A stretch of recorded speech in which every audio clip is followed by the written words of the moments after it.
Perkenalkan, nama saya Salsabila dengan NPM 23.12011.402. Saya dari kelompok 9. Di video kali ini saya akan menanggapi video-video yang dibuat oleh teman-teman kelompok lainnya. Materi kelompok 1 tentang ketatanegaraan Indonesia era Kerajaan Nusantara. Sistem ketatanegaraan adalah tata cara atau aturan yang mengatur bagaimana negara atau organisasi, atau dapat diartikan juga sebagai seperangkat prinsip dasar yang mencakup peraturan pemerintah, bentuk negara, dan sebagainya. Kerajaan yang memimpin pada masa itu diantaranya 1. Kerajaan Hindu-Buddha, 2. Kerajaan Hindu-Buddha Sriwijaya, 3. Kerajaan Islam, 4. Kerajaan Islam Demak, 5. Kerajaan Islam Sumatera Pasai. Materi 2. Ketatanegaraan era Hindia Belanda. Dalam masa pemerintahan Hindia Belanda, dinamika ketatanegaraan Indonesia berlangsung pada sistem pemerintahan kolonial yang diterapkan Belanda. Pada tahun 1901, Belanda mengadopsi apa yang mereka sebut sebagai politik etis, di mana pemerintah kolonial memiliki tugas untuk meningkatkan kesejahteraan masyarakat Indonesia dalam bidang kesehatan dan pendidikan. Langkah-langkah baru lainnya di bawah kebijakan tersebut mencakup program irigasi, transmigrasi, komunikasi, mitigasi banjir, industrialisasi, dan perlindungan. Undang-undang tersebut, Hindia Belanda menjadi bagian dari kerajaan Belanda yang mencakup daerah-daerah negeri Belanda, Hindia Belanda, Suriname, dan Curaçao. 3. Dinamika ketatanegaraan tahun 1945 hingga 1949. Periode 1945 hingga 1949 merupakan periode yang sangat dinamis dalam sejarah pemerintahan Indonesia. Negara ini mengalami berbagai konflik, perubahan konstitusi, serta kemajuan yang berupaya membangun negara yang merdeka, kuat, dan demokratis. Dinamika selama tahun tersebut mencerminkan semangat perjuangan dalam meraih kedaulatan dan kemerdekaan Indonesia. Materi 4. Dinamika ketatanegaraan tahun 1949 hingga 1959. Pada tahun 1949, Republik Indonesia resmi didirikan sebagai proklamasi kemerdekaan pada tahun 1949. Dalam periode ini, terjadi pembentukan dasar-dasar ketatanegaraan yang meliputi penyusunan UUD 1945 dan pembentukan lembaga-lembaga seperti MPR, DPR, dan DPD.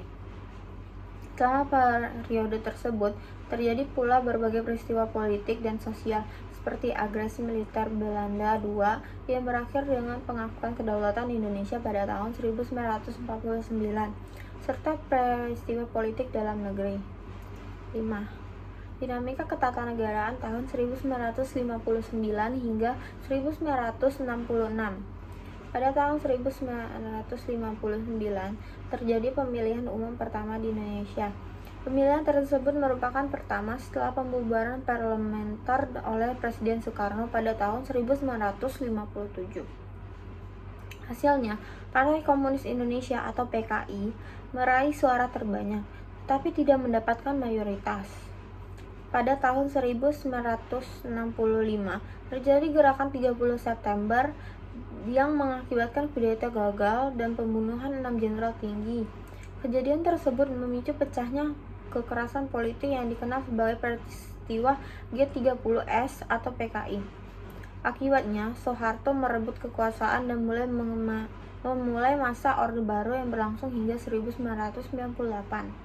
Materi 6. Dinamika ketatanegaraan tahun 1966 hingga 1998. Selama periode ini, Indonesia mengalami masa Orde Baru yang ditandai oleh pemerintah otoriter di bawah kepemimpinan Presiden Soeharto. Pada masa awal Orde Baru, terjadi stabilisasi politik dan ekonomi dengan fokus pada pembangunan ekonomi nasional dan stabilitas politik. Perekonomian Indonesia tumbuh pesat selama masa Orde Baru, tetapi juga terjadi ketimpangan ekonomi yang meningkat.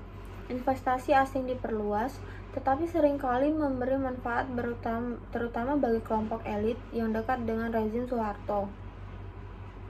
Hal ini menyebabkan ketidakpuasan di kalangan masyarakat yang akhirnya mencapai puncaknya pada krisis moneter Asia pada tahun 1997 yang mengguncang ekonomi Indonesia secara signifikan.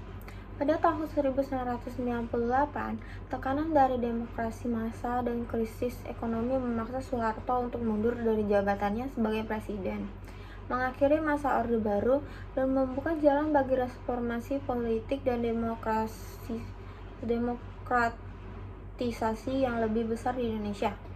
Materi 7. Dinamika ketatanegaraan tahun 1998 hingga 2004. Selama periode 1994 hingga 2004, Indonesia mengalami transisi politik yang signifikan.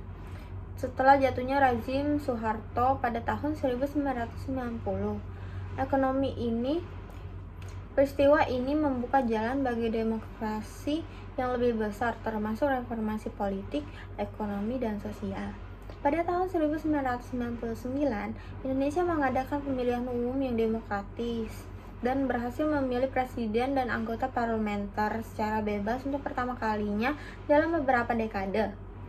Presiden yang terpilih, Abdurrahman Wahid atau Gus Dur, adalah presiden pertama yang dipilih secara langsung oleh rakyat. Gus Dur menghadapi tekanan dari berbagai pihak, dan pada tahun 2001, ia digantikan oleh Wakil Presiden Megawati Soekarno Putri setelah pemakzulannya. Selama kepemimpinan Megawati, upaya reformasi tersebut dilakukan, tetapi tantangan politik dan ekonomi tetap ada. Pemerintahan berusaha mengatasi krisis ekonomi, memperbaiki sistem keuangan, dan memulihkan stabilitas politik. Materi 8. Dinamika ketatanegaraan tahun 2004 hingga 2014. Pada tahun 2004, Indonesia kembali mengadakan pemilihan umum yang berlangsung damai dan menghasilkan pemilihan Susilo Bambang Yudhoyono sebagai presiden, yang kemudian memimpin Indonesia selama 2 periode hingga tahun 2014. Kemudian materi 9 adalah materi saya, yaitu dinamika ketatanegaraan tahun 2014 hingga 2024. Sekian video dari saya, lebih dan kurang saya mohon maaf. Terima kasih sudah menonton. Bye bye.